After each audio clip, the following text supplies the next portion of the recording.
Merhaba arkadaşlar. Videoya girmeden önce bir şey söylemek istiyorum. Bu size ürettiğim içeriklerin tamamını, hatta fazlasını, bazılarının videolarını yapmıyorum çünkü, benim web sayfamın haber bölümünde bulabilirsiniz. Web sayfamın haber bölümünü görüyorsunuzdur zaten. Haftada 4 ya da 5 içerik giriyoruz. Hem haber bölümüne hem blog bölümüne. Oradan da takip edebilirsiniz.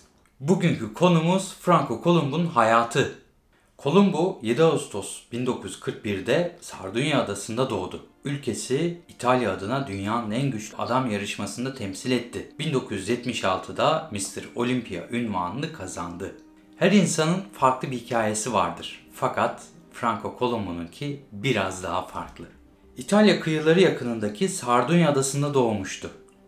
Babasının küçük bir çiftliği vardı. Kendi ifadesiyle eğer vücut geliştirmeci olmasaydı o da bir çiftçi olacaktı.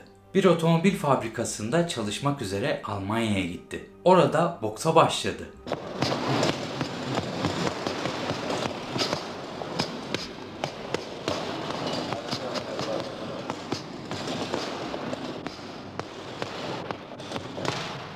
Sonra haltere geçti. Aynı yerde Arnold'la tanışınca vücut geliştirme serüveni de orada başladı. Joe Weider Arnold'u Amerika'ya götürdü ve Arnold'un teşvikiyle Columbu'nun da Amerika'ya gitmesine yardımcı oldu. O zamanlar Columbu bir kelime İngilizce bilmiyordu. Joe Weider Columbu'yu ilk gördüğünde "Of, çok sıska" dedi. Arnold ama çok iyi definisyonu var diye ısrar etti. Columbu hiçbir şey anlamıyordu. Arnold'a ne söylüyor diye sordu. Belki biraz daha fazla çalışması gerekiyor diye cevap verdi. Arnold, Franco Columbu ile çalışmaya başladı.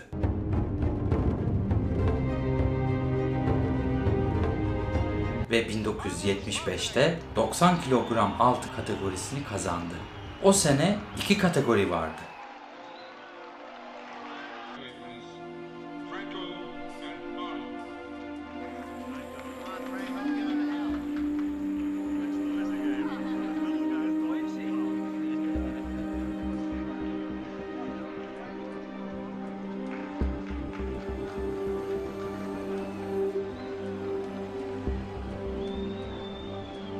...1976 yılında da esas ünvanını kazanacaktı. Bundan kısa bir süre sonra televizyon kanalından bir teklif aldı. Dünyanın en güçlü adamı yarışmasında yarışacaktı. Yarışmada pek çok gösteri vardı. Tüm müsabıklar bu gösterilerin her birinde yarışıyordu. 1976 yılının sonbaharıydı.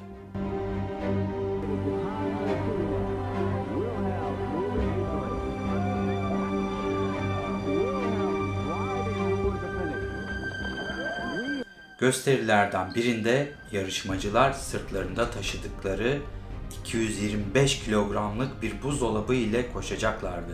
Kendisine güveni tamdı. Rugbycilerden ve güreşçilerden daha hızlı koşacaktı. Ancak sol dizi yerinden çıktı. Bağları koptu. Bacağı sallanıyordu. Böyle bir şeyin olmuş olacağına inanamıyordu. Muayeneye gelen doktora ilk sorduğu şey ne zaman ağırlık çalışmalarına başlayabileceğiydi. Doktor, "Ne halteri? Baldır ve bacak pazısının adilesini yırtmışım. Dizindeki her bağ ve kıkırdak hasar görmüş" dedi. "Eğer bundan sonra tekrar yürüyebilirsen kendini şanslı say" diye de ilave etti. Dünyanın en güçlü adamı müsabakasına girdiğinde 86 kilogramdan biraz fazlaydı. Alçı içinde geçen günlerden sonra 74 kilograma düşmüştü. Elbette kendisini çok berbat hissediyordu. 4,5 senelik bir rehabilitasyon başlayacaktı. Uzun süre tek bacakla leg extension çalıştı. Hareketi ağırlıksız olarak her gün saatlerce çalışıyordu. İlk başta bir tam tekrar dahi yapamıyordu. Bu dönemde ilave olarak sadece kol çalışabildi. Kolları Columbu'nun zayıf bölgesi olduğu için bu dönemde yapabildiği kol çalışması onun bu eksiğini gidermişti. Artık kolları zayıf noktası değildi. Bu 4,5 seneyi takiben 6 ay tüm vücudu eşit şekilde çalıştı. Kararlıydı, zihin gücünü kullandı, inancı tamdı.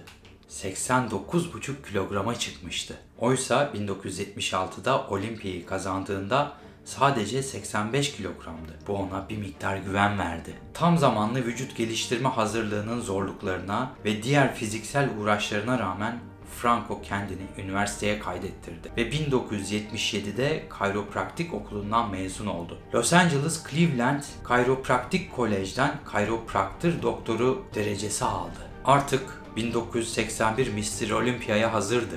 Podyumda herkes zayıf noktalarını saklamaya, kuvvetli noktalarını ön plana çıkarmaya çalışırdı.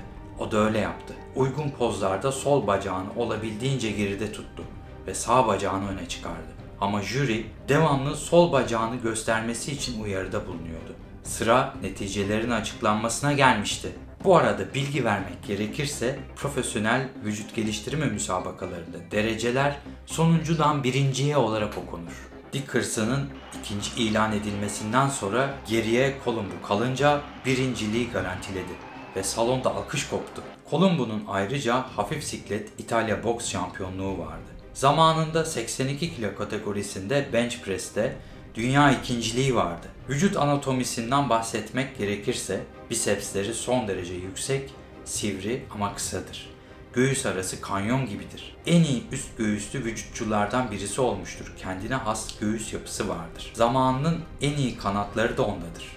Boyu sadece 1 metre 62 santimdir. Yaşadığı dönemin en güçlü vücutçusudur. Deadlift'te 330 kilogram yapabiliyordu. Franco, Terminator, Conan, Last Action Hero filmlerinde kankasının hatırıyla küçük roller oynamıştır. Bununla birlikte kendisi ortopedi alanında kayropraktik üzerine çalışmıştır. Columbu 1970'lerden beri Los Angeles'ta yaşamıştır. Ağustos ayının sonuna doğru Sardunya'ya gitmiştir. İtalyan vücut geliştirmeci, boksör, yazar, oyuncu ve halterci Franco Columbu 30 Ağustos 2019 İtalya'da Sardunya adasındaki San Teodoro'da yüzerken kalp krizi geçirdi ve daha sonra helikopterle Olbia'daki hastaneye nakledilirken 78 yaşında vefat etti. Gerçekten muhteşem, motivasyon dolu bir hayat. Muhteşem bir hayat. Dolu dolu.